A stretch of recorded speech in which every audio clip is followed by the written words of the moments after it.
This incident is about a strange light that became a terrifying experience. And by design or coincidence, it happened in almost the same location of my possible Sasquatch encounter camping with my horse back in '78. This happened over Memorial Day weekend, 1980. My best friend and I decided to take a survival canoe trip over the weekend. The only thing we took in the way of food was coffee and salt. We intended to live off the land for first couple of days. First, a little about my friend.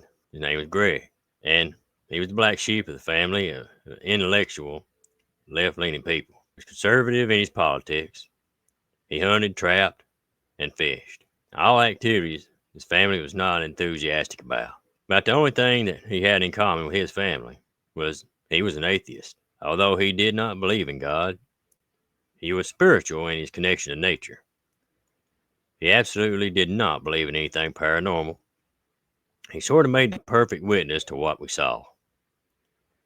Something that I have no doubt was paranormal. And now I have to wonder if it was Sasquatch connected. Our trip. We left at Weir Dam on the east fork of the Whitewater River in Richmond, Indiana on Saturday morning, with our goal of reaching Silver Creek boat ramp at Brookville Lake by Monday. It was a fun, leisurely trip, but did have a few white-knuckle moments along the way of the river itself, mostly involving rapids, down trees amongst the river. On Saturday night, we camped on a sandbar that had a supper of bullhead catfish and wild onions. Well, the night passed peacefully, and after an invigorating swim early the next morning, we resumed our trip. Sunday was being pretty much like the day before, except that we stopped, caught some, shell turtles that had been sunning themselves for a long water hole cut out from the river. And Greg caught them by wading into the waist deep water and stepped on their shells barefoot. I told him he was crazy to do that, but he caught several turtles like that, and I mean he caught them quick. Now later Sunday afternoon, we passed under the bridge at Brownsville, Indiana, and headed into Brooksville Lake property. We passed right by the spot where my horse and I had spent a terrifying night 2 years prior. And about 100 yards downstream, Greg motioned to head to shore along the sandbar on the same side of the river that my prior camp had been on. Keep in mind that I was still under the impression that whatever had circled my camp until I fired a shot from my Winchester at 3 in the morning was human.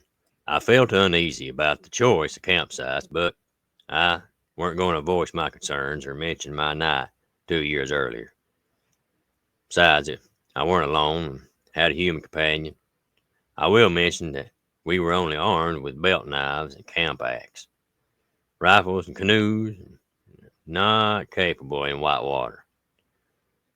So we set up our 2-man tent, kindled up the fire, and while I prepared a turtle for supper, Greg found a bounty of fresh water mussels in the mud at the end of the sandbar.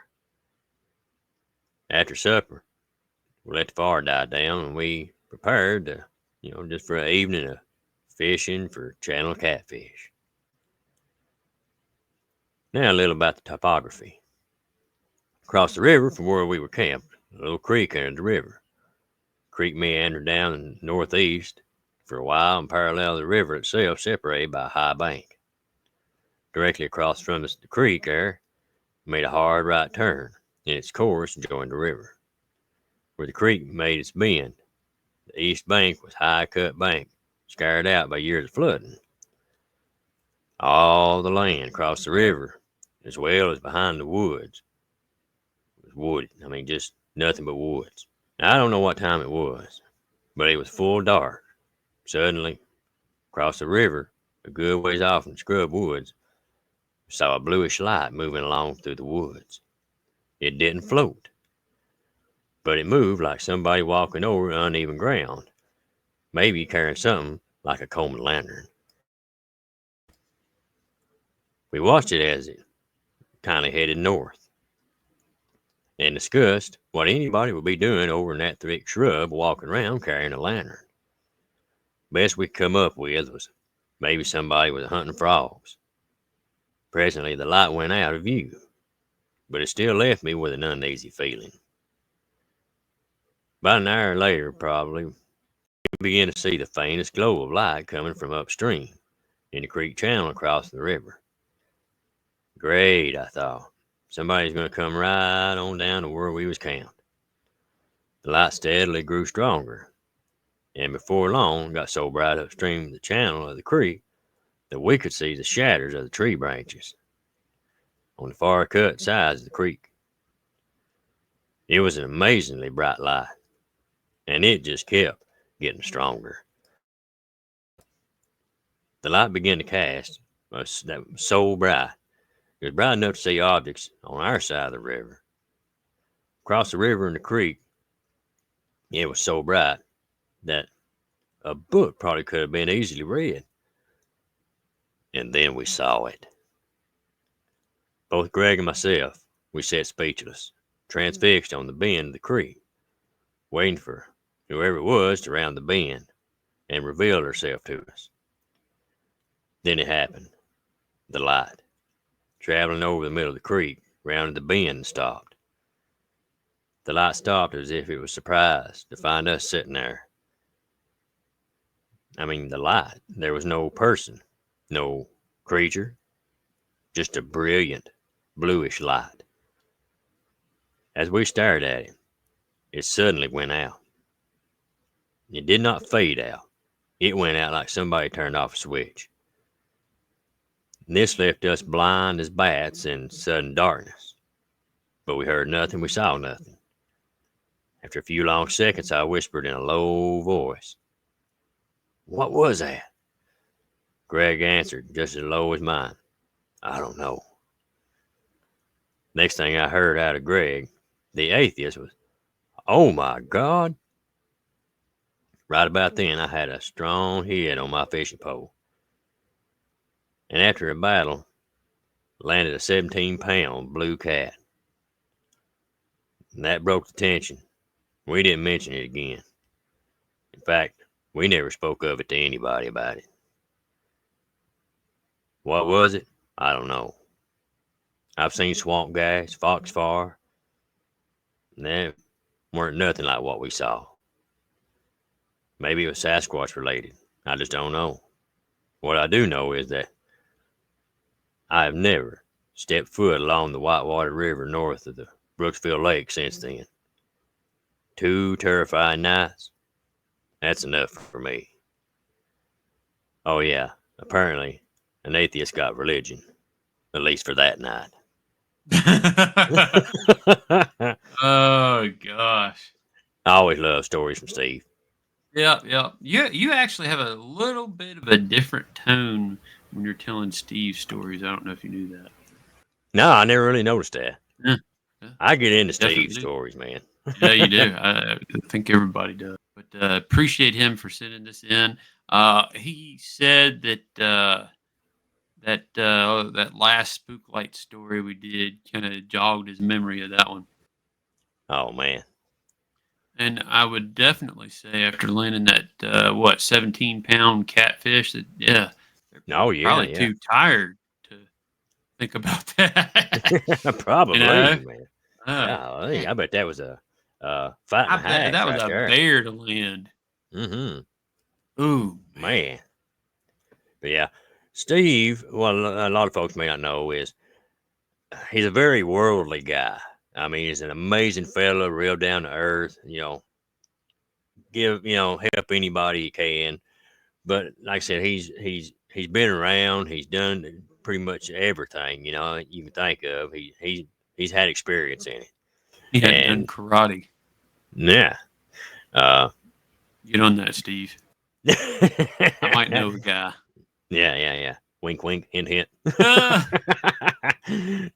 But like I said, so when Steve sends in some stories, man, like I said, like with all everybody's, they're definitely amazing.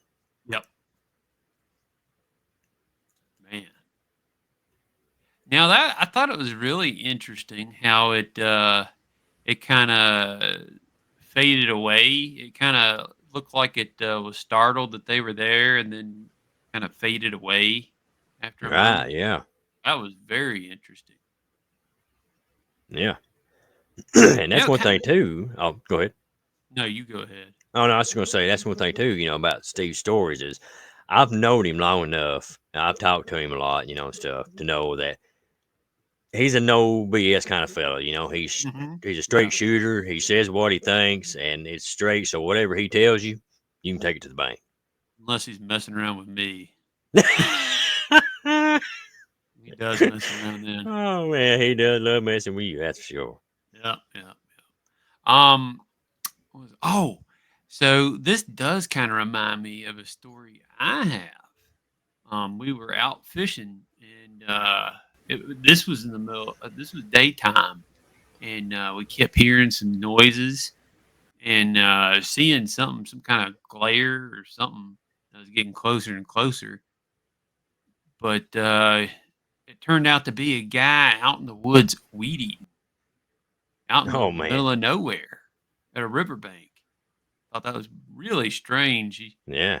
He waved at us. We went on about, but yeah, he's weed eating. Well, maybe that was his spot. Who knows? It could have been his fishing spot, and he was Mm. clearing it Yeah, off, ready to go.